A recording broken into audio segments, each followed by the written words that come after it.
ایمانیات کے بارے میں جو پڑھا گیا اس کے بارے میں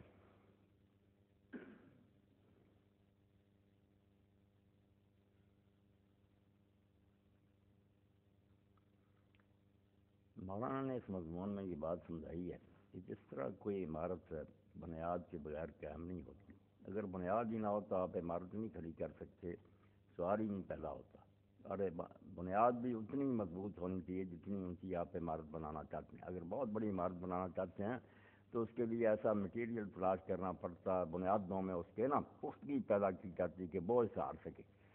تو زندگی بھر اللہ تعالیٰ کے احکام کی اطاعت, گناہوں سے پرہیز, حلال کی پابندی, حرام سے اجتناب, یہ کوئی آسان بازی نہیں ہے. اللہ تعالیٰ نے خود قرآن مجید میں کہا کہ اس بوجھ کو اٹھانے سے تو زمین, آسمان اور پہاڑ لرز گئے. انہوں نے صاف جواب دے دیا کہ ہم یہ بوجھ نہیں اٹھا سکتے, انسان نے اس کو اٹھا لیا.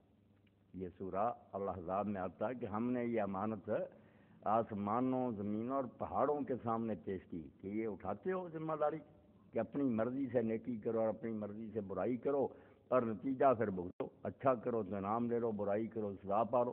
انہوں نے کہا نہیں, جس کام پر لگانا ہے نہ لگا دے. اتنے عظیم اور جو قوی ہیکل وجود ہیں, آسمان, زمین اور پہاڑ سے بڑی کوئی چیز نظر آتی ہے انسان کی نظر میں, وہ بھی کام کرے کہ یہ رسپانسبلٹی جو ہے نا, کہ جواب دہی نہیں, ہم نہیں کر سکتے. ہمیں جو کام دینا ہے نا دے دے, بس اس پر لگا دے, زبردستی ہمیں اس پر چلاتا رہے, خدمت کرتے رہیں گے. مگر یہ جو ہے نا کہ اختیار لے لیں اور پھر اپنی مرضی سے قدم اٹھائیں اور اس کے بارے میں پھر مواخذہ اور پکڑ, نہیں, کہاں پر انسان نے اس کو اٹھایا. تو چلو بات درمیان میں آ گئی. یہ ایسا نہیں ہوا جیسے یہ تفسیروں والے لکھتے ہیں کسی وقت اللہ نے کچہری لگائی, آسمان زمین پہاڑوں کو کہا, وہ انکار کر گئے, انسان نے اٹھا لیا. کیونکہ کوئی انسان نہیں یہ مانتا, نہ کسی کو یاد ہے کہ میں نے کبھی اٹھایا تھا. نہیں, یہ صرف جو ہے نا حالت آسمان و زمین کی ہماری, اس کے مطابق کہا جاتا ہے کہ یہ اتنا میں نے پانی جو ہے نا فلاں برتن کے سامنے پیش کیا, اس نے اٹھانے سے انکار کر دیا. یعنی اس میں کیپیسٹی نہیں تھی, گنجائش نہیں تھی. دوسرے برتن نے اٹھا لیا. اٹھانے کا مطلب یہ کہ اللہ تعالیٰ نے ان میں وہ چیزیں نہیں رکھیں جو اس بات کا ذمہ دار انہیں بنا دیں کہ ان سے حساب لیا جائے. نہ ان میں عقل ہے, نہ اپنی طرف سے کوئی ارادہ ہے, وہ ہیں بے بس اور مجبور. انسان کے جو ہے نا پیش کیا کا مطلب یہ موازنہ کیا کہ یہ ہے اس قابل, اس میں جو چیزیں رکھی ہیں اس نے اسے اسائل بنا دیا کہ اس سے پوچھا جائے. کیونکہ جہاں عقل آتی ہے اور ارادہ, یہ دو چیزیں آتی ہیں نا کہ آدمی سوچتا سمجھتا اور اپنی مرضی سے کافی دیر کشمکش کے بعد میں کام یہ کروں نہ کروں, یہ آپشن جو پیدا ہوتا ہے یا یہ اسی میں پیدا ہوتا ہے جو آزاد ہے. جو آزاد نہیں, اس نے کیوں سوچنا ہے کہ میں یہ کروں یا وہ کروں, نہیں, اس کے لیے تو ایک ہی راستہ ہوتا ہے. تو انسان کو یہ دو وصف جو ملے ہیں نا باقی کائنات سے الگ, کہ شعور اور عقل بھی ہے, یہ نفع نقصان کے بارے میں دیر تک غور و فکر کرتا, اور یہ بھی سوچتا کہ میں یہ کام کروں یا نہ کروں. اس سے لازماً سوال پیدا ہو جاتا ہے کہ اس سے پوچھا جائے کہ تو نے کیوں کیا. جو بے بس ہوتا ہے نا, ہم میں سے اگر کسی کی گردن پر تلوار رکھ دی جائے, اس سے کام کرایا جائے, عدالت بری کر دیتی کہ اس کا اختیار نہیں رہا, یہ اس کا ارادہ تو ختم ہو گیا, یہ تو سوچ ہی نہیں سکتا تھا کروں یا نہ کروں, اس کے سامنے تو راستہ ہی ایک تھا. اور اسی طرح اگر کوئی پاگل اور نادان ہوتا اس سے بھی بات پرس نہیں ہوتی, کیونکہ اس کی عقل کامل نہیں, وہ سمجھتا نہیں کہ میں کیا کہہ رہا ہوں. عقل اور جو ارادہ ہے نا, اس کے پیچھے سوال یا مواخذہ اپنے آپ چمٹا ہوا. عقل مند اور اپنی مرضی سے کام کرنے والا نہیں کہہ سکتا کہ مجھ سے کیوں پوچھتے ہو, عدالت کیوں مجھے پکڑ دی. نہیں, یہ دو چیزیں ملنی اس کو پابند بنا دیتی. کوئی عقل مند آدمی گالیاں دے, وہ نہیں بہانہ کر سکتا کہ پاگل کی طرح میری زبان سے خود بخود نکل رہی. نہیں, کہنا پڑتا کہ کیوں بخشا یہ, کیوں اسی کو کہتے ہیں جو مختار ہوتا, اپنے اختیار سے کام کرتا. تو یہ ہے وہ بات جو اللہ تعالیٰ نے کہی بتانے کے لیے کہ جس دائرے میں تو کھڑا ہے انسان, عقل تو لے لی اور ارادہ, اور اس سے کوئی شخص دستبردار بھی نہیں ہونا چاہتا. اگر کہا جائے نا کہ اگر تو حساب کتاب سے بچنا چاہتا پاگل ہو جا, پھر نہیں, اللہ نہیں پکڑے گا, پاگل نہیں ہونا چاہتا. ہر شخص چاہتا ہے میں عقل مند رہوں. اگر اسے کہا جائے کہ تجھے مجبور کیا جائے تلوار کے زور سے, وہ اس سے بھی ناراض ہوتا ہے کہ یار مجھ پر کیوں جبر ہوا. یہ دو بہت بڑی نعمتیں ہیں, مگر جب اس کا رزلٹ آتا ہے نا سامنے کہ جو عقل ملی ہے اور اختیار ملا, اس سے تو پھر پوچھا جائے کہ تو نے یہ کیوں کیا, دوسرا بھی کر سکتا کیوں نہیں کیا. یہ کیوں کا سوال پھر اپنے آپ پیدا ہوتا. اس لیے اللہ تعالیٰ فرماتے ہیں کہ زمین و آسمان اور پہاڑوں کو بھی جانچ کر دیکھا ان بیچاروں میں یہ قابلیت ہی نہیں تھی کہ ان سے پوچھا جائے تم نے کیوں کیا، نہ وہ عقل رکھتے ہیں نہ ان کی اپنی مرضی۔ انسان میں یہ دو چیزیں ہیں، اس لیے یہ اسٹائل ہے، اس لائق ہے کہ جو کرے اس سے پوچھا جائے کہ جب دونوں راستے تھے وہ کیوں چھوڑا، ادھر کیوں چلا۔ اس لیے مواخذے سے ساری کائنات ڈر گئی، اس پر ذمہ داری آ گئی۔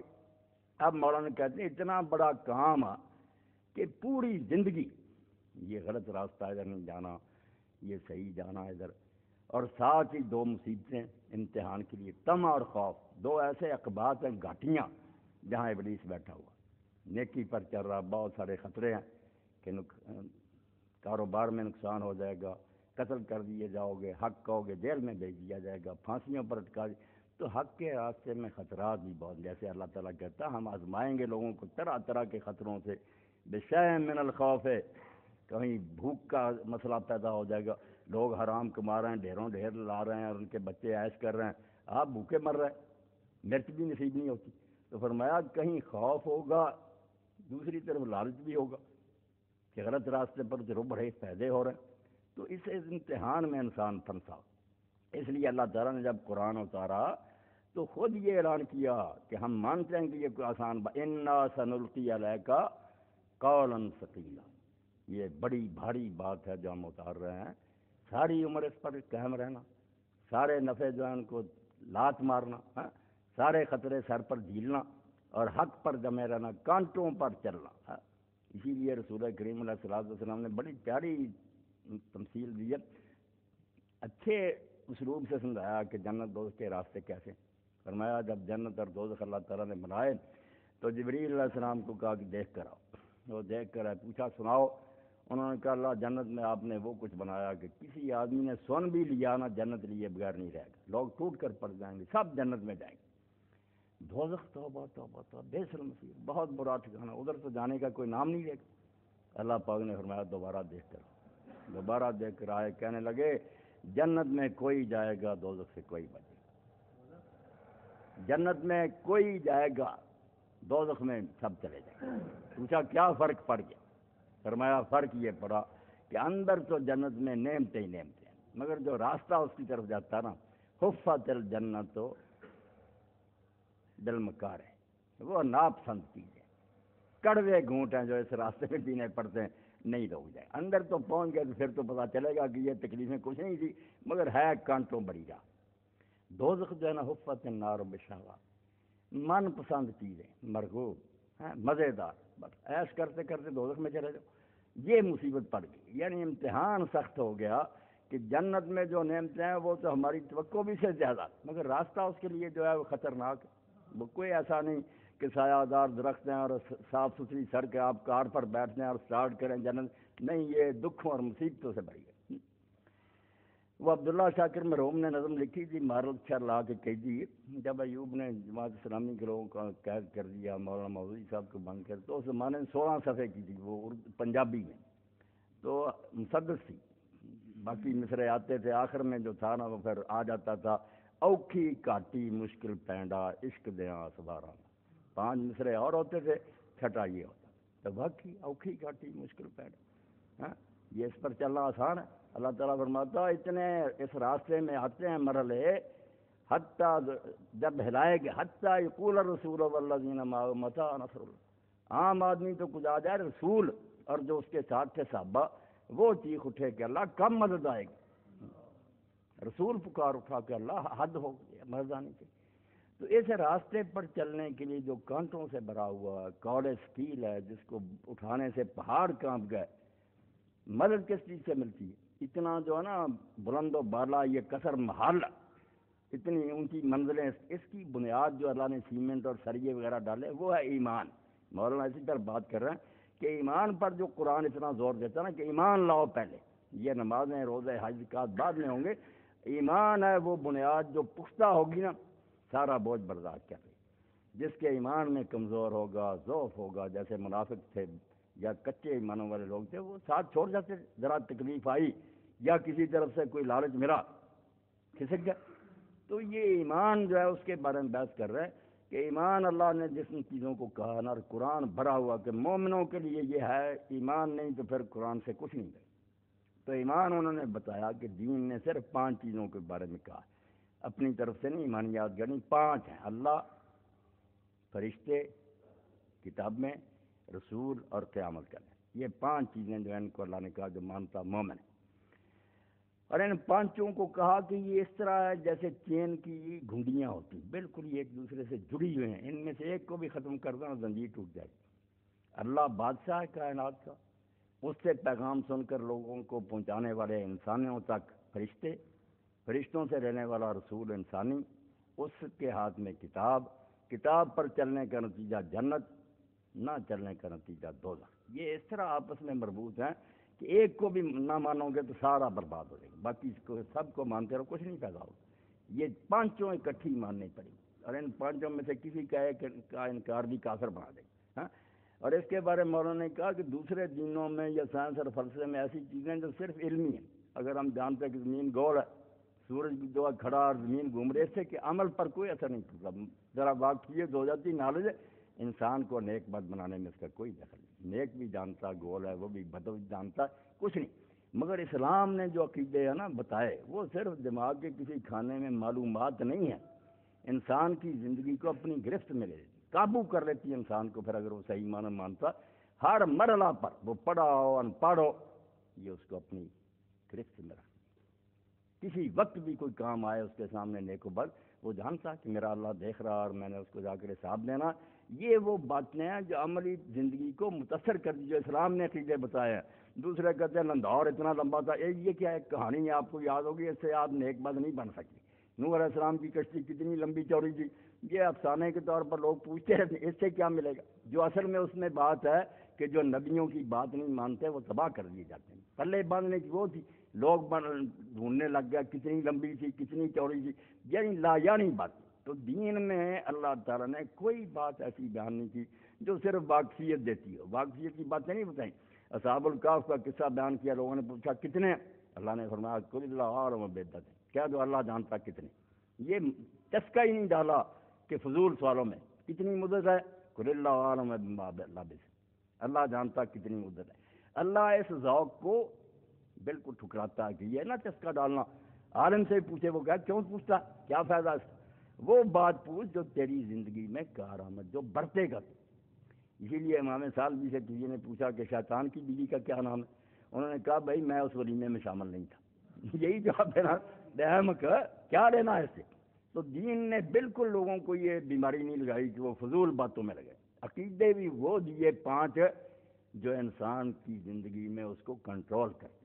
اللہ دیکھ رہا ہے، فرشتے اس کے ریکارڈ لکھ رہے ہیں، کتاب ہے جو یہ تیرے لیے ہدایت نامہ ہے، رسول رہبر ہے، اور انجام تیرے سامنے۔ یہ بات مولانا نے کہی کہ باقی مذہب جو ہے نا جو وہ عقیدے دیتے ہیں تو وہ علمی ہو سکتے ہیں اگر کوئی صحیح باتیں واقفیت، مگر عمل پر اثر نہیں ڈالتے۔ اسلام نے جو بنیادی باتیں کہیں، ایک تو ایسی ہیں کہ قیامت تک بھی کبھی علم ان کو جھٹلا نہیں سکتا کہ زمین آسمان کا ایک مالک ہے، اس نے اپنی طرف سے رہنما بھیجے ہیں، آخر میں وہ حساب کتاب لے۔ ان میں سے کون سی بات ہے جس کو کسی مرحلے پر کوئی عقل جھٹلائے؟ جو علم بڑھے گا یقین بڑھتا جائے گا، واقعی ایسا ہی ہونا چاہیے، اور عمل پر بھی اثر انداز ہوگا۔ یہ ساری بات ہے جو آج کی بحث میں ہم نے پڑھی، اور مولانا نے سمجھایا کہ اس ایمان کو پختہ کرنے کی کوشش کرو، قرآن پڑھ پڑھ کر حدیثیں، ہر شخص پڑھا ان پڑھا جو ہے نا وہ اس کو سمجھے کہ ایمانیات کیا، کن بنیادوں پر اسلام قائم منواتا کیا، اور وہ کس طرح انسان کو نیکی پر قائم رکھتے ہیں۔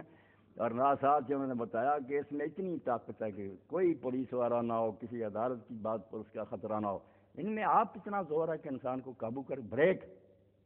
میں صرف ایک واقعہ بیان کر دوں، ذرا وقت ہو رہا، کہ ایسا امام غزالی رحمۃ اللہ علیہ فرماتے ہیں کہ بغداد جیسے بڑے پورے شہر میں دارالحکومت تھا، تو اس میں ایک آدمی نے کسی بچی کو بازار میں پکڑا اور اسے شرارتیں کر رہا تھا، سب لوگ دیکھ رہے تھے، مگر اس گنڈے کی وجہ سے کہ یہ بدماش ہے کوئی جرت نہیں کرتا تھا اس کو ٹوکنے کی، جیسے آج حالات ہو گئے، عباسی سلطنت بھی کمزور ہو گئی۔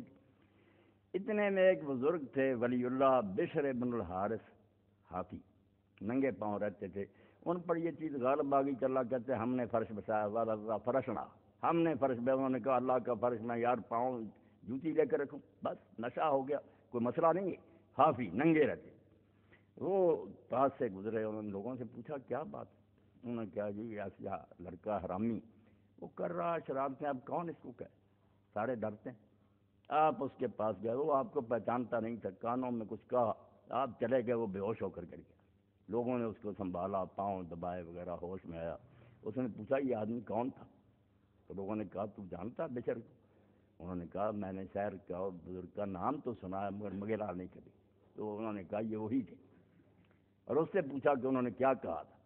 اس نے کہا میرے کان میں صرف یہ کہا تھا کہ تو کیا کر رہا ہے اور تیرا خدا دیکھ رہا ہے۔ کوئی زیادہ بات نہیں کیا، دل سے بات کہی کہ تو کیا حرکتیں کر رہا، تیرا خدا دیکھ رہا ہے۔ ایک دن حساب دینا، 7 دن بخار میں مبتلا رہا، کانپتا رہا، اور 7 دن مر گیا۔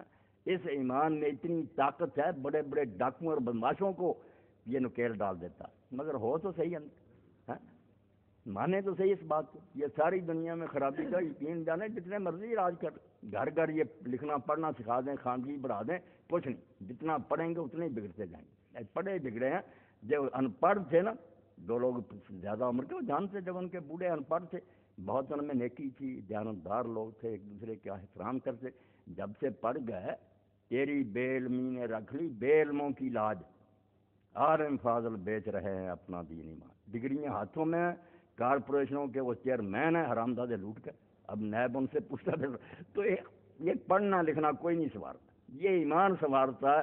بے شک یہ ایک امی کے دل میں پیدا، ان پڑھ جو ہے نا اس کے دل میں بیٹھ گیا اللہ کے پاس جانا، اللہ سے کوئی چیز چھپی ہوئی نہیں۔ تو یہ بات آج کے سبق میں مولانا نے بیان فرمائی، میں نے ذرا آسان لفظوں میں آپ لوگوں تک پہنچا دی۔ بات یہی ہے کہ عمارت ساری جو ہے نا دین کی، اس کی بنیاد صرف ہے کہ اللہ اور آخرت اور رسول پر ایمان پختہ ہو جائے، اس میں کسی شک اور شبہ کا دخل نہ، اور آدمی لرز اٹھے کہ ایسا خدا جو دیکھ رہا ہے اس کے جہاں نہیں جانا۔ جی اگلا مضمون پھر بتا دینا جو پڑھے گا، اور شروع کریں درس۔ حضرت سیدہ تو نسیم، بسم اللہ الرحمن الرحیم، یا ایہا الذین آمنوا اتقوا اللہ ولتنظر نفس ما قدمت لغد واتقوا اللہ ان اللہ خبیر بما تعملون ولا تکونوا کالذین نسوا اللہ فانساہم انفسہم اولئک هم الفاسقون لا يستوي اصحاب النار واصحاب الجنہ اصحاب الجنة هم الفائزون لو انزلنا هذا القرآن على جبل لرأيته خاشعا متصدعا من خشية الله وتلك الأمثال نضربها للناس لعلهم يتفكرون۔ قرآن مجید کا 28واں پارہ، سورہ الحشر کا 3 رکوع ہے، اس کی آیتیں میں نے آپ کے سامنے پڑھی ہیں۔ ارشاد باری تعالیٰ ہے کہ اے لوگو جو ایمان لائے ہو، اللہ سے ڈرتے رہو، اور ہر جان، ہر شخص یہ دیکھتا رہے کہ وہ کل کے لیے کیا آگے بھیج رہا ہے، اور اللہ سے خبردار رہو، بے شک اللہ تعالیٰ جو کچھ تم کرتے ہو اس سے پوری طرح باخبر ہے۔ اور ان لوگوں کی طرح نہ ہو جاؤ جو اللہ کو بھول گئے تو اللہ تعالیٰ نے ان کو اپنا آپ بلا دیا، انہیں اپنی بھی خبر نہ رہی۔ ایسے ہی لوگ در حقیقت گناہ گار اور نافرمان ہوتے ہیں۔ دوزخ والے اور جنت والے برابر نہیں، جنت والے لوگ ہی صرف کامیاب ہیں۔ اگر اس قرآن کو ہم پہاڑ پر اتار دیتے تو تم دیکھتے کہ اللہ کے خوف سے وہ جھک جاتا اور ریزہ ریزہ ہو جاتا ہے۔ اور یہ مثالیں ہیں جو ہم لوگوں کے لیے بیان کرتے ہیں، شاید وہ غور و فکر کریں۔ قرآن مجید میں یا ایھا الذین آمنوا صرف ان لوگوں کے لیے نہیں آیا جو سچے مومن تھے، دل سے ایمان لائے تھے، ان کو نہیں زیادہ یا ایھا الذین آمنوا سے خطاب کیا۔ زیادہ یہ مدنی صورتوں میں آپ پڑھیں گے نا تو ان لوگوں سے خطاب ہوتا ہے، ان سے بات ہوتی ہے جو منافق تھے، ایمان لے آئے مگر پھر ہیلے بہانے سے دین کے احکام کو ٹالتے رہتے تھے، جی چراتے رہتے تھے، شریعت پر عمل نہیں کرتے تھے، دین کے لیے کوئی تکلیف برداشت کرنے کے لیے تیار نہیں تھے.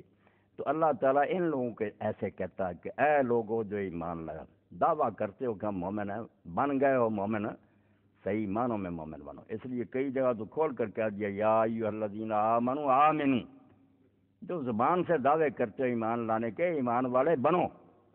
ایمان صرف زبانی دعووں کا نام ہے کہ آدمی منہ سے کہہ دے کہ میں ایمان لایا ہوں اور اس میں اس ایمان کا کوئی اثر نہ ہو. لذت ایمان فزائد از عمل, ایمان کی لذت یا مزہ تو اس وقت آتا ہے جب آدمی اس کو پریکٹیکلی کرے. آپ نے اگر یہ بات مانی کہ شاید میٹھا, کبھی چکھا نہیں, آپ کو اس ماننے سے کیا فائدہ ہو, لذت آئے گی شاید کی.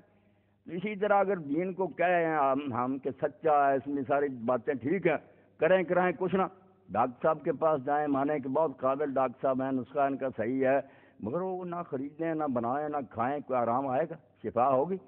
تو جب لوگ دین سے یہ ٹھٹھا کرتے ہیں نا کہ اس کو ماننے کا دعویٰ کرتے ہیں, ہم بھی اب اسی روگ میں مبتلا ہے نا کہ دنیا بھری ہوئی ہے جو کہتے ہیں کہ ہم کلمہ گو ہیں. ایک وصف کلمہ گو لوگوں کا ان میں نظر نہیں آتا. کرتوت ایسے ہیں, کردار ایسا ہے کہ یہود بھی شرمندہ. تم مسلمہ ہو جنہیں دیکھ کے شرمائیں یہود. کافروں کو شرم آتی کہ یار ہم بھی کسی اصول کے پابند ہیں, یہ ساری دنیا کے سامنے اعلان کرتے ہیں, بعد میں صدر تک مڑ کر جاتے ہیں. ایسے لوگ جو ہیں اللہ پاک فرماتا ہے اے لوگو جو ایمان کا دعویٰ کرتے ہو, شرم کرو, اپنے اس دعوے کا کچھ خیال کرو. اتقوا اللہ, ان حرکتوں سے باز آ جاؤ تم کرتے ہو. زکوٰۃ کا کہا جاتا تم کہتے ہو مال کم ہو جائے گا. نماز کے لیے کہا جاتا تو سورۃ توبہ میں اللہ فرماتا ہے کہ پڑھتے تو تھے. اس زمانے میں تو کوئی یہ سوچ ہی نہیں سکتا تھا نا کہ کلمہ کو نماز نہ پڑھے. صاف اعلان تھا کہ جو نماز چھوڑ دے سب مسلمان نا امید ہو جائے کہ یہ کافر ہے, پھر نہ اس سے کوئی تعلق رکھے نہ اس کے ساتھ کوئی رابطہ. یہ علامت تھی صاف صاف حد فاصل کہ لائن ہی یہ ہے کہ جو کراس کر گیا نماز چھوڑ دی فقط کافر ہو. اس لیے پڑھتے تھے, مگر اللہ پاک فرماتا پڑھتے کیسے تھے؟ مومن شوق سے آتے تھے, اول وقت آتے تھے, جماعت کی پہلی صف میں کھڑے ہوتے تھے. وہ تو ایسے ہوتے تھے جیسے پیاسا ٹھنڈے پانی کے لیے بے چین ہوتا. مگر بے دین جو تھے کام کسالہ آتے تھے نا, بس پاؤں کی سیٹ سے آتے تھے. پتہ چلتا تھا کہ شوق سے نہیں آ رہا ہے, کوئی کھینچ کر لا رہا ہے. اور نماز میں اللہ پاک فرماتا ہے لا یذکرون اللہ قلیلا, اللہ کو بہت تھوڑا یاد کرتے, جان چھڑاتے تھے جلدی سے. تو اللہ پاک نے فرمایا ایمان کا دعویٰ اگر کیا ہے تو حیا کرو, دیکھو کہ تم کیا کر رہے ہو. اتقوا اللہ, اللہ کا خیال رکھو, اللہ سے ڈرتے رہو, اللہ کے غضب سے بچ کر رہو. اتقاء بچ کر رہنے کو کہتے ہیں.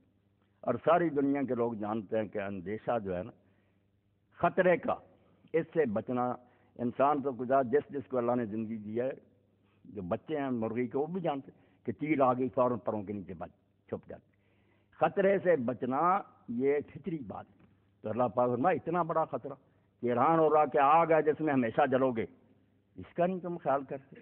ایمان ہوتا تو لرز نہ جاتے کہ دنیا کی چند روزہ زندگی کو بناتے بناتے یہاں عیاشی کرتے کرتے آگ میں پڑ جائیں اور پھر نکلنے کی کوئی راہ نہ ہو. یہ خطرہ مول لینا چاہتے ہو. اس کا معنی یہ کہ تم مانتے ہی نہیں جل سے, جھوٹ بولتے ہو کہ تم قیامت کو مانتے ہوتے تو اس آگ میں پڑو نا, یہ دنیا کی آگ میں انگلی ڈالو. جیسے حضرت عامر رحمۃ اللہ علیہ کے متعلق پڑھا کہ جب برا خیال کبھی آتا نا تو چراغ جل رہا ہوتا, انگلی اس پر کر دیتی, جب جلنے لگی فوراً وہ اپنے آپ کو کہتے اس چراغ کی لو جو ہے یہ آگ سے کوئی برداشت نہیں کرتا اور مجھے جہنم میں بھیج رہا جو 70 گنا ایسے تیز ہے. تو اللہ پاک فرماتے ہیں اگر ایمان کا دعویٰ کیا اتقوا اللہ, اللہ سے ڈرتے رہو, بچو اس کے غضب سے. اس کی پکڑ جو ہے اتنی ان بطش ربک لشدید, اس نے جب ہاتھ پایا ڈالا نا بچاؤ نہیں ہوگا, کوئی حمایت کے لیے نہیں آئے گا, کوئی مددگار نہیں ہوگا, اپنی جان کو روتا رہے گا. ڈر جا وَلْتَنْظُرْ نَفْسٌ مَّا قَدَّمَتْ لِغَدٍ, کیسی عمدہ بات قرآن نے کی کہ کل کے لیے فکر کر کے کیا کر رہا. سب فکر فردہ کو مانتے ہیں, دانا لوگ کے فکر فردہ, کل کی فکر کرو. اسی لیے یہ انشورنس ہو رہی ہیں, بینکوں میں لوگ سیونگ اکاؤنٹ کھولتے ہیں کہ کل بھائی کوئی مصیبت آ گئی, کچھ ہونا چاہیے پڑھنے. تو کوئی بات نہیں, غلط نہیں ہے, فکر ہے, اندیشہ کرنا چاہیے, سوچنا چاہیے کہ کل کیا حالات ہو سکتے. اسی لیے شیخ سعدی رحمۃ اللہ علیہ فرماتے ہیں ابلے کو روز روشن شمع کافورین ہے, وہ بیوقوف جو دوپہر کے وقت چراغ میں ڈال کر گھی, اس وقت چراغ ڈالتا بیکار ضائع کرتا گھی کو, وہ احمق جو دوپہر کے وقت شمع کافوری جلاتا ہے، زود باشد کس بشب روغن نہ باشد در چرا، تھوڑی دیر کے بعد جب رات آئے گی تو تیل تو ختم ہو چکا ہوگا، اب کہاں سے جلائے گی؟ جب وقت آیا جلانے کا اب ہے ہی۔ تو یہ ہے فکر پردہ کہ مستقبل کی فکر کرو، اس کو برباد نہ کرو۔ غد کہا کہ تم جانتے ہو کہ جیسے آج ہے تو کل کا جانتے ہو نا کہ رات آئے گی پھر کل آ جائے گا، یقین ہے نا؟ اللہ نے قیامت کو کل کہا کہ بالکل جیسے آج کے بعد کل ہے نا، اور تم شک نہیں کرتے اور اس کے لیے دن رات محنت کرتے ہو کہ کوئی سیونگ رکھیں، یقین جانو اس سے بھی زیادہ یقینی بات ہے کہ جب مرو گے تو یہ سمجھ لو رات آ گئی، پھر دن آ جائے گا، تم اٹھ کھڑے ہو گئے، کل کے لیے فکر کرو کہ تم کیا آگے بھیج رہے ہو، آگے بھیج رہے ہو، یعنی یہاں سے بھیجو گے وہی ملے گا۔ ذالک بما قدمت یداک، قرآن کہتا ہے یہ جو کچھ دے رہا ہوں یہ تیرے ہاتھوں نے آگے بھیجا تھا، میں نے اس میں کچھ نہیں کیا، اگر نیکیاں بھیجی تھی وہ بھی جمع، صرف اس پر میں نے منافع لگا دیا، 700 گنا اور لاکھوں گنا بڑھا کر تجھے دے دیا، ہے محنت تیری۔ اور اگر تو نے گناہ کیے تھے تو تیرے اپنے کرتوت ہیں جو تیرے سامنے آ رہے ہیں، میں ظلم نہیں کرا۔ اللہ تعالیٰ وما ربک بظلام للعبید، میری طرف سے نہ کہنا میں نے آگ بنائی اور یہ خون بنایا اور یہ پیپ بنائی، یہ سارے تو دنیا میں کام کرتا تھا۔ رسول کریم علیہ السلام نے یہ بات کھول کر سمجھا دی کہ جو کچھ بھی جہنم میں عذاب ہے نا وہ یہاں کی کرتوتیں ہیں۔ اگر خون کے دریاؤں میں غوطے کھا رہے ہوں گے اور فرشتے کنارے پر کھڑے ہوں گے پتھر لے کر، سر باہر نکالے گا، سر پر مارے گا، کچلے گا، پھر نیچے چلے جائیں گے، پھر وہ خون کا دریا یہی ہے، سود خور لوگ غریبوں کا خون چوس رہے ہیں، اور منافع خور جو رمضان آیا اور چیزیں نہیں کر یہ خون پی رہے ہیں اب، مگر نہیں سمجھتے، وہاں سچ مچ بنا دیا جائے کہ یہی خون تھا نا جو تم ڈونک بن کر پیو۔ زانی لوگ جو ہیں یہ اس وقت بدبودار گوشت کھا رہے ہوں گے، پاک صاف گوشت پڑا ہوگا نہیں کھا رہے ہوں گے، بدبودار کھاتے یہاں بھی ہیں کہ حلال بیوی نہیں حاصل کرتے، حرام کی طرف بھاگ، یہاں تمثل ہی ہوگا، یہاں کی نیکیاں بدیاں شکل بن کر آ جائیں گی، حوریں بھی ہماری نوازیں ہی ہوں گی، دودھ جو ہوگا ہمارا علم ہوگا، لباس جو ہوں گے وہ ہمارا تقوی ہوگا، یہاں کی نیکیاں، اس لیے کوئی شے نہیں کسی کو نہیں ملے گی یہاں کی ہوئی باتیں۔ اللہ فرماتے ہیں ڈر جاؤ اور ہر وقت دیکھو کہ آگے کیا بیچ رہے ہو، نیکی بیچ رہے ہو یا اپنی تباہی کا سامان بیچ رہے ہو۔ واتقوا اللہ، دوبارہ دہرایا کہ اس کو معمولی نہ بات سمجھنا، یہ اعلان جو کیا گیا نا سرسری نہ سمجھنا کہ اللہ نے کہہ دیا اللہ سے ڈرو، ایک کان سے سنا نکال دیا، ڈر جاؤ، وقت آنے والا جب اس کے سامنے کھڑے ہو گئے، اور یہ بھی خیال نہ کرنا کہ اس کو کیا پتا ہم نے کیا کیا، ہم خود بھول گئے ہیں، اللہ کو کیسے پتا؟ فرمایا نہیں تم بھول جاؤ گے، ان اللہ خبیر بما تعملون، جو تم کرتے رہے اس سے وہ پوری طرح باخبر ہے، اس کو کوئی بات نہیں بھولتی، نہ کوئی مغالطہ لگتا ہے، وہ ریکارڈ لے آئے گا تمہارے سامنے، جو دیکھو گے تم کہو گے ہائے ہماری کم بختی، مال ھذا الکتاب، یہ دفتر کہاں سے نکلایا، لا یغادر صغیرۃ ولا کبیرۃ الا احصاها، کوئی چھوٹی بڑی شے نہیں رہی جو اس میں درج نہیں ہے، کوئی چھوڑی نہیں بات، ہمارے دل کے خیال، ہماری آنکھوں کی چوریاں، ہمارے کانوں نے جو غیبتیں سنی سب درج، وَوَجَدُوا مَا عَمِلُوا حَاضِرًا، جو وہ کچھ کر کے گئے وہ سامنے ملے گا، ایک فرمایا لکھا آئے گا، دوسرا وہ سامنے تصویریں بنی ہوگی، نماز بھی آئی کھڑی ہوگی، خیرات بھی کھڑی ہوگی، اور قبر میں بھی آتا ہے جب آدمی میت جاتی ہے چاروں طرف کھڑی ہو جاتی ہے بات، فرشتے پوچھنا شروع، ادھر نماز ہے، ادھر صدقہ ہے، ادھر روزے ہیں، لوگ کہتے ہیں کیا حساب کرتے ہیں، اور برا جو ہے اس کے پاس کچھ بھی نہیں ہوتا، مار پڑتی۔ تو فرمایا خبردار رہو کہ اللہ کو پوری طرح پتا جو تم کرتے ہو، اور جب جاؤ گے اس کے سامنے کوئی بات اس کو بھولی نہیں ہوگی، جانتا ہوگا کہ یہ کر کے آیا۔ اور اسی وجہ سے آپ قرآن مجید میں دیکھ لیں یہ سفارش کی جو گنجائش رکھی نا کہ شفاعت لوگ کریں گے، ٹھیک ہے اللہ نے ہمدردی کا موقع دیا ہے کہ نیک لوگ جو ہیں ان کو ترس آیا کسی آدمی کے بارے میں کہیں گے کہ اللہ اس کو معاف کر دے، مگر کہا میں نے یہ کھلی اجازت نہیں دی کہ نبی ولی جس کے لیے چاہے زبان کھولیں، جہاں جہاں یہ شفاعت کا مسئلہ کہا بیزن اللہ کی اجازت ہے، اور وجہ کیا بیان کی، یعلم ما بین ایدیہم وما خلفہم، اللہ تو جانتا ان کا ماضی اور مستقبل اور حال سب کچھ، کہ یہ کیا کر کے آئے ہیں، کیا ان کے کرتوت ہے، سارا ریکارڈ اس کو معلوم ہے، نبی کیا جانتے، ولا یحیطون بشیء من علمہ الا بما شاء، وہ تو اتنا ہی جانتے ہیں جتنا اللہ بتائے، اگر میں کھلی چھٹی دے دوں تو پھر دو صورتیں ہوں گی نا، یا تو ان کے کہنے پر سب بدماشوں کو چھوڑتا جاؤں، وہ بے خبری میں کہتے جا رہا میں چھوڑتا جاؤں، اپنی عدالت کو برباد کروں، یا ان کو جواب دوں کہ میں نہیں مانتا، پھر وہ شرمندہ ہوں گے، کیا رہے گا ان کے پلے قیامت کے دن، اللہ نے اپنے پیاروں کی، اس لیے پہلے ہے کہ مجھ سے پوچھو کہ اس کے بارے میں کچھ کہہ رہے ہیں، اگر میں کہوں گا کہ ہاں اس لائق ہے معافی مل سکتی ہے اس کو کچھ کہہ دیں. اسی لیے اللہ کہتا ہے وہاں سفارش وہ نہیں ہوگی جو دنیا میں سمجھتے ہو کہ افسر نہیں بھی چاہتا, کوئی آدمی گیا دوست ہے یار اثر رسول والا وہ اس کو ٹال نہیں سکتا, پریشر ہوتا ہے. ایسا نہیں, للہ صفات دنیا, اس دن سفارش ساری کی ساری کہ اپنے بس کی بات ہے, کرنے دے نہ کرنے دے, کس کے لیے کرنے دے کس کے لیے, سارا اختیار اللہ کا ہو, اس کی مرضی سے بولیں گے. ولا یشفعون الا لمن ارتضی, سفارش نہیں کر سکیں گے سوائے اس کے لیے جس کے لیے اللہ پسند کرے, ورنہ زبانیں بند, کوئی نہیں بول سکتا. یہاں لا یتکلمون الا من اذن له الرحمن, صفیں باندھے فرشتے اور جبریل کھڑے ہوں گے, بول بھی نہیں سکیں گے, منہ نہیں کھول سکیں گے جب تک میں اجازت دوں. فرمایا وہ ایسا دن ہوگا وہ اپنے علم کے مطابق فیصلے کرے گا. وَلَا تَكُونُوا كَالَّذِينَ نَسُوا اللَّهَ فَأَنسَاهُمْ أَنفُسَهُمْ, پھر بھید کی بات بتا دی کہ ساری باتوں کی جڑ یہ ہے کہ لوگ اللہ کو بھول جاتے ہیں. یہ قیامت کو بھی جو ہے نا نظر انداز کرتے ہو نیکی بھائی. فرمایا نسیان و ذکر اللہ, جب اللہ بھول جاتا ہے انہیں خبر ہی نہیں رہتی کہ اس دنیا کا کوئی مالک بھی ہے, اس نے ہمیں عیش کرنے کے لیے نہیں بھیجا, ایک مقصد کے لیے بھیجا, اور دیکھ رہا ہے کہ وہ یہ کام کیا کر رہے ہیں, اس مقصد کو پورا کر رہے ہیں, اس کے خلاف کر رہے ہیں, اور یقیناً ایک دن پوچھے گا کیا کر کے. جب یہ بات بھول جاتی ہے نا, فرمایا پھر کیا ہوتا, فانساہم انفسہم, ان کو اپنا آپ بھول جاتا ہے. واقعی خود فراموش ہو جاتے ہیں. دیکھ لیں یہ سب لوگ اپنے آپ کو بھول جائیں, انہیں کوئی پتہ نہیں کہ ہم کیوں آئے ہیں, کس نے بوجھا. یہ فلسفی ہیں, دانشور ہیں, آسمان کو یہ پیوند لگا رہے ہیں, مگر اس بارے میں بالکل اندھے جاہل ہیں, جانوروں سے بدتر ہیں. خود مرد سے شادی کر رہا ہے, ماں بہن بیٹی کی تمیز ختم کر دی ہے, کسی چیز کو حلال حرام نہیں سمجھ, جانوروں سے بدتر ہے. اپنے آپ کو بھولے, خبر ہی نہیں ہے کہ ہم انسان ہیں, جانور نہیں.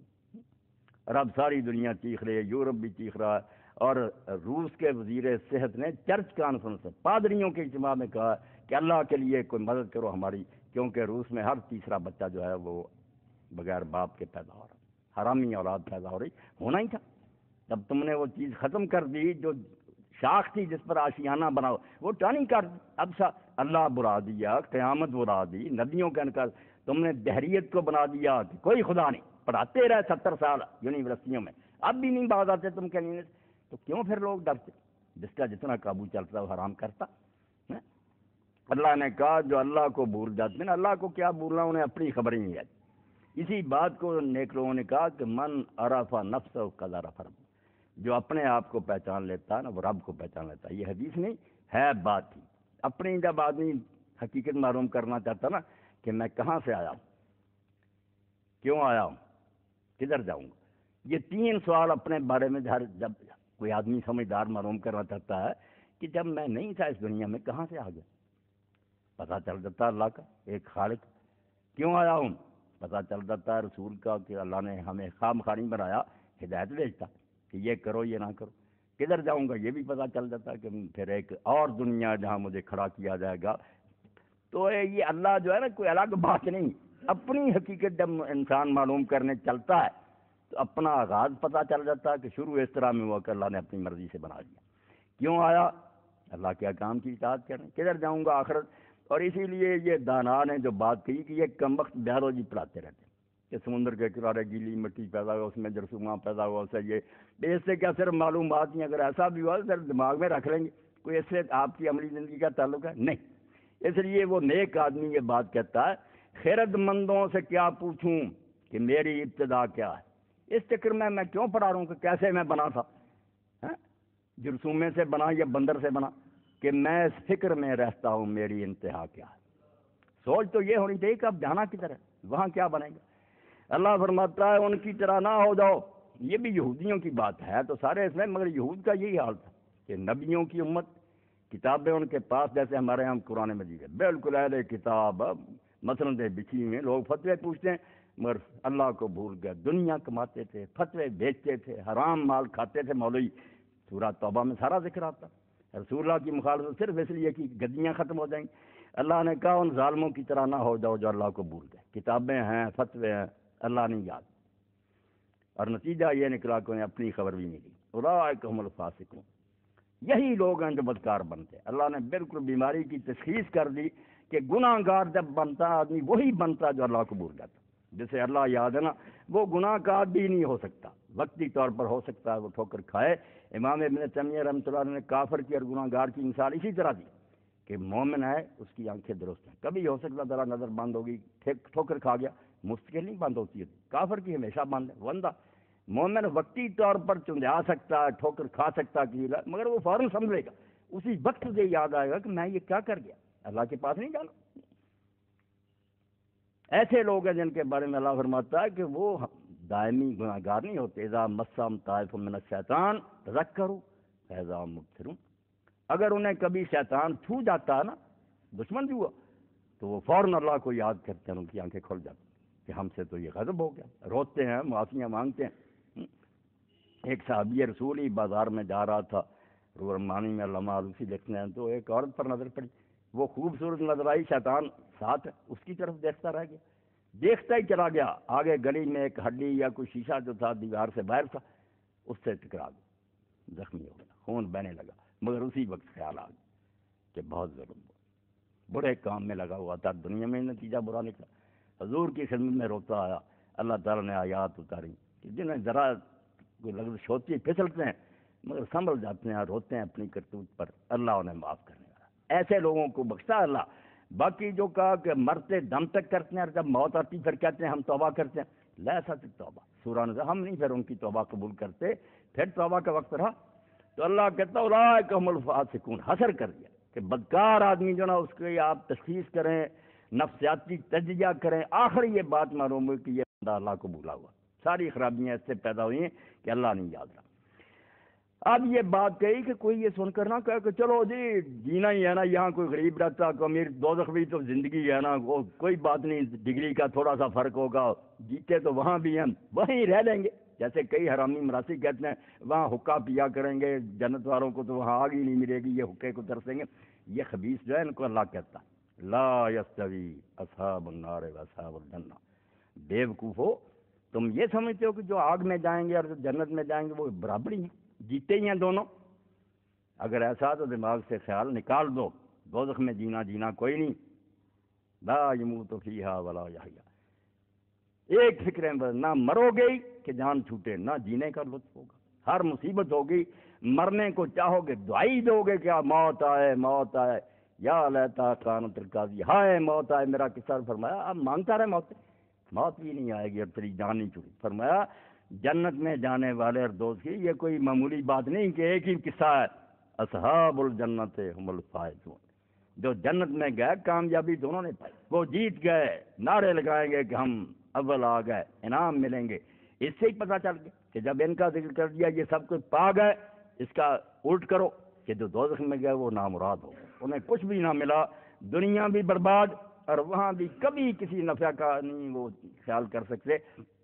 چیخیں, قرآن پاک میں آتا کہیں گے کہ ایک دن ہی اللہ تھوڑا سا عذاب کم کر دے, فرمایا نہیں, کوئی نہیں سنی جائے گی تمہاری اس بکواس پر, کان بھی نہیں ڈرا دے گی.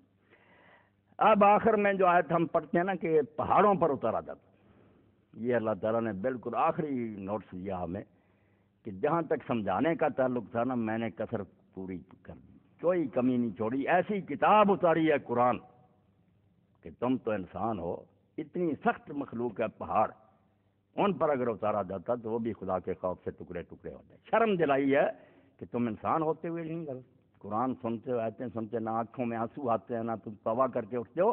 اس سے ذرا اندازہ کر لو کہ تم اتنے لا علاج مریض ہو چکے ہو کہ پتھروں سے بدتر. اور یہ بات کئی بار قرآن نے دہرائی ہے کہ جن کے دل سخت ہو گئے اور قرآن سے بھی ان میں سوز و گداز نہیں پتہ, نرم نہیں ہوتے, بالکل کانپتے نہیں, وہ نامراد ایسے مریض ہیں کہ ان کے لیے لکھ دو کہ یہ لا علاج ہے, ہسپتال سے ان کو نا نکال دو, اب ان کا کوئی علاج نہیں ہو سکتا. تو فرمایا اس قرآن کو تو ہم پہاڑ پر اتارتے, خاشعن, اسی وقت نیچے دب جاتا, متصدم, ٹکڑے ٹکڑے ہو جاتا من خشیت اللہ کے خوف سے. اور واقعی اس میں بجلیاں گرجتی ہیں. اس کی یہ کہ آیت پڑھتے ہیں, دو چار میں نے پڑھی, بجلیوں سے زیادہ ان میں کر گرد ہے, للکار رہی ہیں کہ خدا دیکھ رہا ہے, موت سامنے آ رہی ہے, جہنم بھڑک رہا اور اس میں تم جانے والے.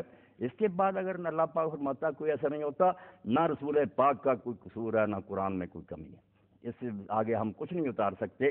یہ اتنا اعلیٰ کلام اتار دیا کہ اگر پہاڑ پر بھی اترتا ٹکڑے ٹکڑے ہو جائے. مولوی غلام رسول رحمۃ اللہ علیہ پنجابی زبان میں انہوں نے کتاب لکھی, تو شرم دلاتے ہیں مجھے اور آپ سب کو شرم دلاتے ہیں کہ آپ لوگ توبہ نہیں کرتے, باز نہیں آتے. تانے چڑکاں تیں سر پارے تے سنگ ہوے ٹل جائے. پتھر ہوگا نا وہ بھی پانی پانی ہو جاتا.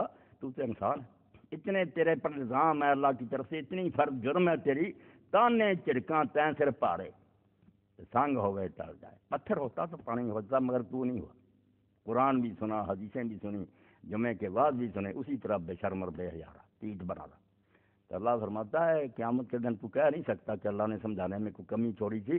قرآن جیسی کتاب اتاری جس کو سن کر پہاڑ ٹکڑے ہو جاتے ہیں. اور ہو گئے جن کے اندر ذرا بھی صلاحیت تھی نا. اس سے وہ بات سامنے آئی جو سعدی رحمۃ اللہ علیہ نے کہی ہے کہ یہ نہ کہو کہ اس عالم کی تقریر میں کوئی قصور ہے, قرآن میں کوئی قصور ہے. نہیں, دو چیزیں چاہیے اثر کے لیے کہ جو ہے فائل کوئی کام کر رہا اس میں بھی ہو صلاحیت کے اثر کر سکے.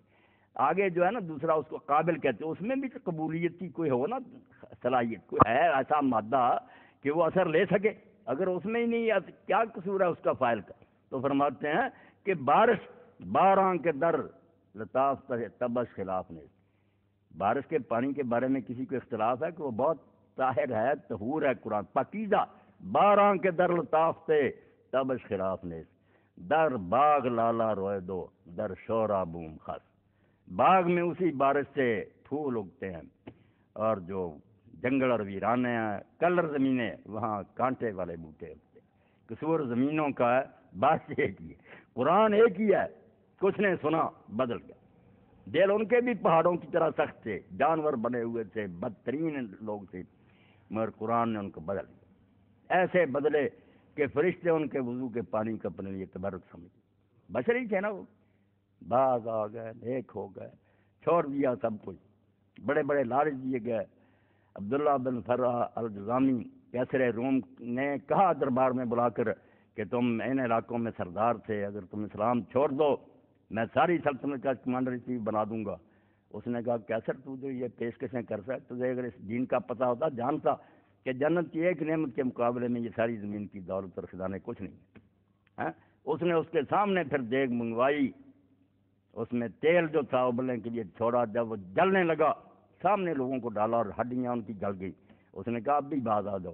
میں نے کہا یہ آگ اس آگ کے مقابلے میں بہت ہلکی ہے جس کا آگے سامنا. تو پہاڑ, اللہ فرماتا پہاڑوں پر اترتا یہ قرآن ٹکڑے ہو جائے, مگر ظالموں تم نے قرآن سنا تم پر اثر نہیں ہوا. وَتِلْكَ الْأَمْثَالُ نَضْرِبُهَا لِلنَّاسِ.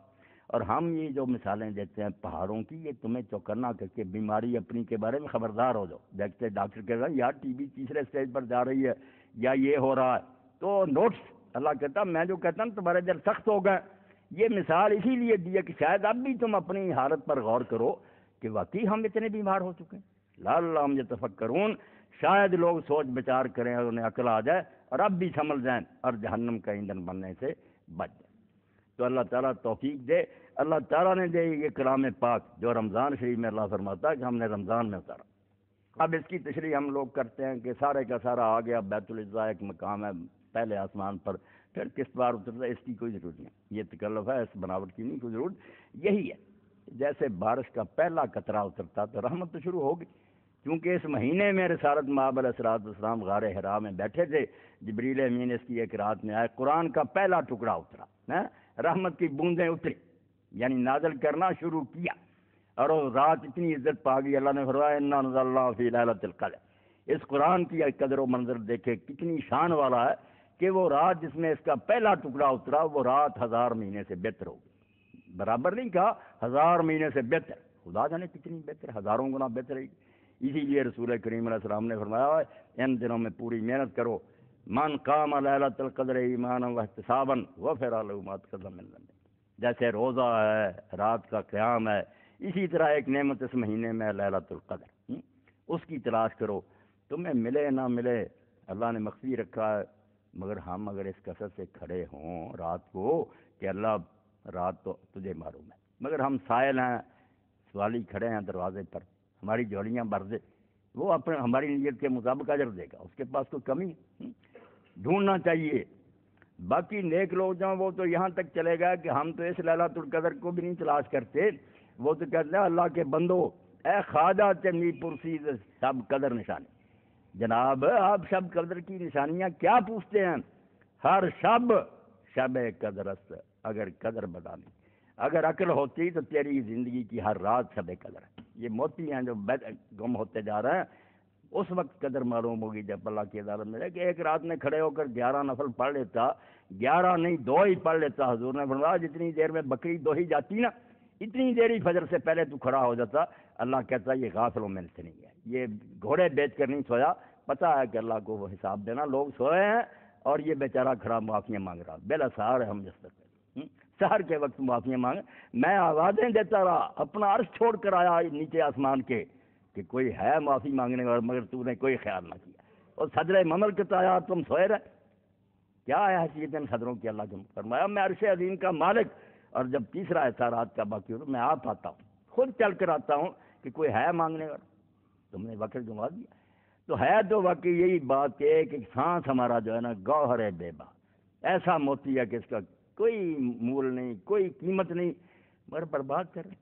پتہ اس وقت چلے گا جب اللہ کی کچہری میں کھڑے ہوں گے کہ تھوڑا سا وقت تھا، اگر اچھے طریقے سے گزار لیتے تو اب بھی سلطنت ایسی بات چاہیے کہ پھر اس کا خاتمہ ہی نہیں. اور دنیا کی بادشاہت میں اس کے مقابلے میں کچھ نہیں. جب اس حدیث پاک کو ہم پڑھتے ہیں تو بالکل خوشی سے وجد کرتے ہیں کہ جو سب سے آخر میں جنت میں آئے گا نا جل بھن کر، اس کو بھی اللہ کہے گا کہ تمنا کر. وہ اپنے دل میں چاہ کہ کتنا علاقہ چاہتا، اس کے ذہن میں آئے گا کہ زمین بڑی، انڈونیشیا سے اور آسٹریلیا سے لے کر امریکہ تک وہ زمین جتنی مل جائے نا مجھے جنت، اللہ کہے گا وہ بھی دی اور اس کے ساتھ 10 زمینیں اور دی. یہ رقبہ اس کا ہوگا جو ادنا ترین امتی ہوگا. باقی جو اول درجے کے لوگ ہیں فردوس میں، ان کا تو اندازہ ہی نہیں کر سکتے کتنی سلطنتوں کے مالک ہوں گے. مگر اس کے لیے درکار وہی ہے جس کا مولانا نے ذکر کیا، ایمان. اگر کوئی مانتا ہی نہیں ان باتوں کو، اس کے لیے سب یہ باتیں فضول ہیں. جس نے مان لیا اس نے کان کھودنی شروع کر دی اور کان میں سے موتی برآمد چلی. وآخر دعوانا ان الحمد للہ رب العالمین وصلی اللہ تعالی علی خیر خلق محمد وآلہ وصحبہ. تعلم القرآن وعلم. تم میں سے بہتر شخص وہ ہے جو قرآن سیکھتا اور سکھاتا. مکرمی و محترمی السلام علیکم. گزشتہ برس ماہ رمضان مبارک میں الائڈ ہسپتال میں قرآن فہمی کے جس سلسلے کا آغاز کیا گیا تھا، الحمدللہ وہ باقاعدگی سے جاری ہے. ماہ نزول قرآن کی بابرکت ساعتوں میں اسی سلسلے کی 13ویں محفل انشاءاللہ العزیز مؤرخہ 3 نومبر جو آ رہا 2004 بروز بدھ دوپہر 12:30 بجے CTC روم آپریشن تھیٹرز میں منعقد ہو رہی ہے، جس میں ممتاز عالم دین مولانا محمد اسحاق صاحب لیکچر دیں گے اور سوالوں کے جواب دیں گے. آپ سے اس علمی اور فکری محفل میں شرکت کی پرزور اپیل کی جاتی ہے. موضوع حضرت لقمان کی اپنے بیٹے کو نصیحت، سورہ لقمان دوسرا رکوع. الداعی الی الخیر professor doctor A.G. Rehan, principal Punjab medical college. Note: نماز ظہر محفل کے اختتام پر جامع مسجد ڈاکٹرز ہاسپٹل میں باجماعت ادا کی جائے گی. تو 3 نومبر کو انشاءاللہ بدھ کے دن 12:30 بجے CTC روم میں نا میرا درس ہو رہا سورہ لقمان کے بارے میں. کوشش کریں دوست کہ اس میں شریک ہوں. اللہ ڈاکٹر صاحبان کو بھی اجر دے، مزید توفیق دے گی. یہ سلسلہ جاری رکھیں. اپنے کام کے ساتھ ساتھ اگر کوئی اللہ کے دین کا خیال رکھتا تو بہت مبارک ہے، اس کے لیے دعا کرنی چاہیے کہ اللہ اس کو اور اس کی توفیق بخشے. جی، تحریک اسلامی کے مرکز میں بننے والی مسجد، مدرسہ جات، ڈسپینسری اور دوسرے اداروں کی عمارات زیر تعمیر ہیں. اس فنڈ میں اپنی زکوٰۃ کا کچھ حصہ جمع کروا کر ثواب دارین حاصل کریں. تحریک اسلامی کے کارکنان لازماً توجہ کریں کہ مرکز درسن پر پابندی ہے کہ اپنی زکوٰۃ تحریک کے فنڈ میں جمع کرائیں. یہ اعلان آپ لوگوں تک پہنچ گیا. تحریک کے ساتھی تو لازماً یہ کریں اور دوسرے ساتھی بھی اس کار خیر میں حصہ لیں. یہ مرکز جو تعمیر ہو رہا ہے اس سے بڑی توقعات کا بستہ ہے. میری دعائیں ہیں کہ اللہ تعالیٰ اس کو نہ روشنی کا ایک منار بنائے. بچوں اور بچیوں کے اگر یہ اسکول اور کالج بن جائیں الگ الگ اور لائبریری قائم ہو جائے، تحقیقی ادارہ ہو جائے، تو بڑی دیرینہ خواہش آئندہ نسل میں کچھ ایسی ٹیمیں پیدا ہو جائیں. تو یہ کام ہے دینی لوگوں کے کرنے کا، جس کو یہ چھوڑ بیٹھیں. تو اگر یہ ہو رہا ہے تو آپ اپنی زکوٰۃ میں سے بہت سا حصہ اس کو بھی دیں. انشاءاللہ یہ آپ کی خرچ کی زکوٰۃ کا سب سے بہترین مصرف ہوگا. ماسٹر صاحب کو دے کر نا حافظ صاحب کو رسید لے لیں. جی اللہ اکبر. جی فطرانے کے بارے میں ڈاکٹر صاحب کو کریں نا فیصلہ. جو باتیں ہیں نا کتابوں میں اس وقت آپ نے مقرر کی اس کو تو لیں تو پھر تو 1.25 کلو گیہوں بنتا ہے نا، مگر آج 1.25 کلو گیہوں اگر بیچے ہیں تو صبح اور شام کا کھانا کوئی آدمی اسے کھا سکتا ہے؟ معمولی سے معمولی بھی کھائے تو کیا 10-15 روپے یا 35 روپے میں ایک وقت کا بھی مشکل سے کھا۔ ہاں بہتر تو وہی بات نا جو اللہ نے قرآن میں کہی کہ طعام و مسکین ہونا چاہیے، جتنا تم آپ کھاتے ہو اوسط درجے کا اس کا اندازہ کرو کہ صبح شام اگر کھاؤں میں کہیں تو کتنے پیسے لگے، اتنے تو ایک مسکین کو دینے چاہیے۔ ہاں ہاں اصل میں تو مسئلہ یہ ہے۔ ہاں چلو 50 روپے اگر ہے، 25 ہے تو مشکل بات، وہاں جا کر بیٹھتے ہیں نا روٹی مانگتے ہیں اور سے پلیٹ ہے۔ چلو ایسا ہی ہونا چاہیے، جو تو غریب ہے نا وہ تو تھوڑا بھی دے دیں کوئی بات نہیں، نہ دیں تو ان بیچاروں کا تو اپنا گزارا ہے، جو دے سکتے ہیں وہ ہمت سے کام لیں، زیادہ دینے کی کوشش کریں۔ اب رانا شوکت صاحب نے دیکھا نا، انہوں نے پوچھا تھا کہ یہ فدیہ جو ہے روزوں کا، بیمار ہے نا، اٹیک ہوا اس کو 2 مرتبہ، تو میں نے کہا بھائی جتنا تم کھاتے ہو نا صبح شام، اس نے پھر خود ہی نا چوتائی صاحب 200 روپے ایک دن کا اور 6,000 روپے 30 دنوں کا دے دیا، اللہ نے انہوں نے دیا، یہ جیلرز ہے تو چلو ہمت کی بات ہے، جتنا کوئی دے گا اس کے لیے نفع ہی نا، کوئی ضائع نہیں ہوگا، اللہ کے بینک میں چلا جائے۔ ویسے مسئلے کی حد تک تو یہی بات کہ گندم جو ہے وہ 2.25 کلو جاتا جی ابھی سے دیا جائے، اگر کوئی غریب نظر آتا دے دیں، عید کے دن کا نا انتظار کریں، دے دیں۔ 2.5 کلو تو دوسری جنسوں میں سے ہے نا، گندم جو ہے نا اس کا صحیح یہی اتنے سستا ہے، آدھا دو جو ہے نا سوا، یہی آپ نے پڑھا حدیثوں میں یہی آتا۔ ہاں جی اور کوئی بات ہے تو پوچھ لیں۔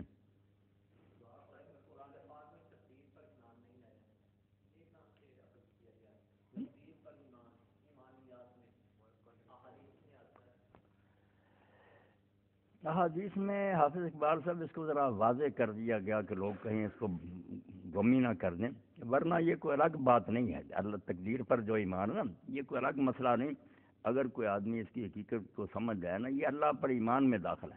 اللہ کو جو مانتا ہے نا، اگر وہ یہ مانے کہ اس کو کل کے بارے میں کوئی پتہ نہیں کہ کیا کرے گی اس کی مخلوق، تو ایسا اللہ نہیں، وہ تو جاہل ہے۔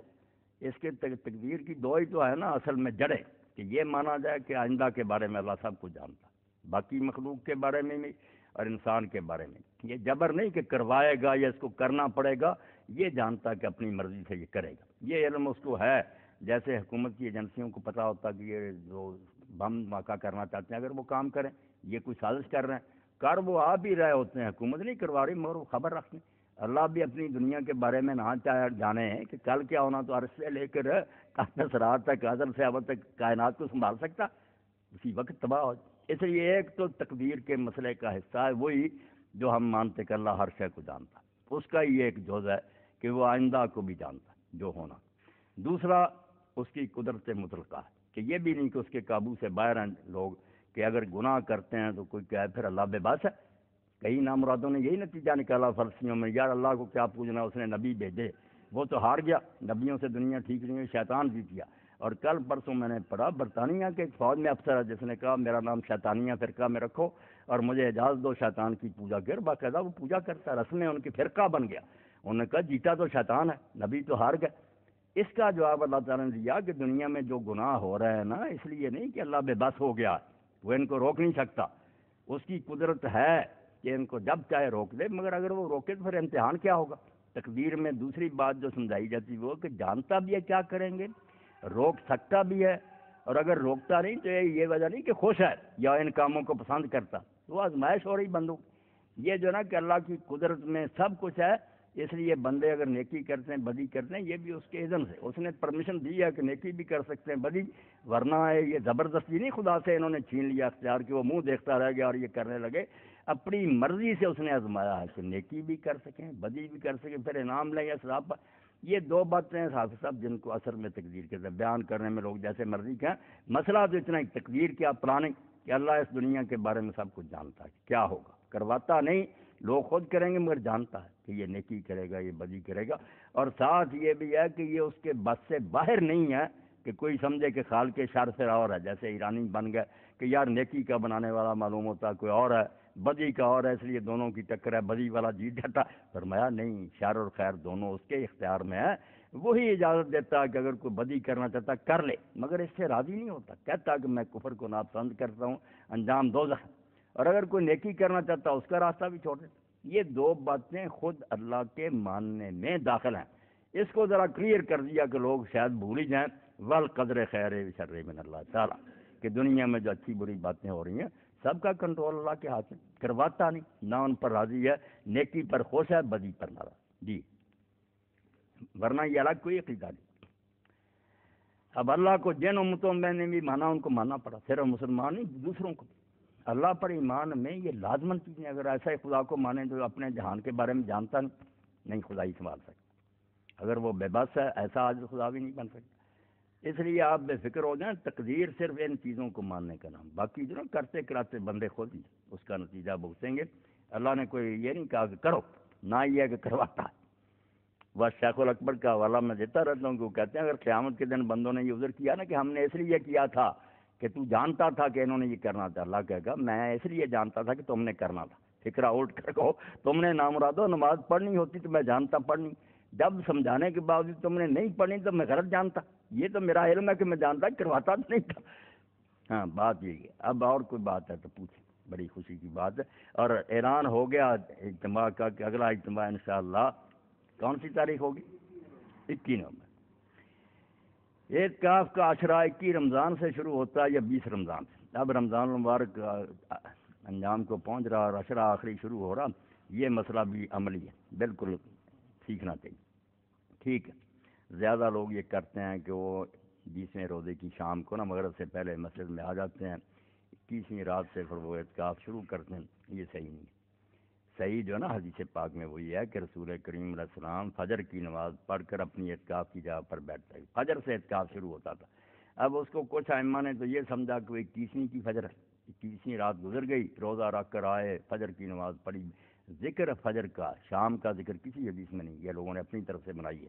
یا تو یہ کریں 21 کو بیٹھیں، پھر اس سے سوال پیدا ہو گیا کہ اگر 21ویں رات ہی لیلۃ القدر ہوگی تو آپ تو محروم رہ گئے، کوئی جواب نہیں ان کو آیا، امام احمد بن حنبل دوسروں کو لفظ پر تو جم گئے کہ فجر پڑھ کر بیٹھتے تھے، مگر اس کا جواب نہیں آیا۔